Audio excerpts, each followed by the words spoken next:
Jur'at degan narsani o'rganaylik. Jur'at. Qo'rqmaylik. Bu narsani qilishlikka, hisob-kitobni qildik, rashyot qildik, tavakkal qilib kirishib yuboraveraylik. 7 oylab bir kes deyiladi. Bizda shu 77 marta o'lchab turib, bir marta ham kesmay olib ketgan odamlar. 7 o'lchab bir kesish kerak.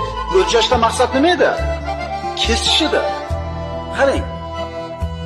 Kamolat hosil qilishdan chetlangan kishi odamlarning eng qo'rqog'idir. Biznes qilyapmiz, sport bilan shug'ullanyapmiz, ilmga kirishyapmiz, nimadir qilyapmiz. Shunda ikkilanish paydo bo'ladi. Bo'larmikin? Qana bo'larkin? Qadam bosib ko'ring-da. Siz sababini qilib Allohga tavakkal qilib qadam bosing-da, Alloh shunaqa iqtidoringizni ochib qo'yadi. U iqtidor qachon ochiladi, bilasizmi? Burchakka taqalganingizda. Odamlarning botiri kelajakdagi ishlardan qo'rqmaydi.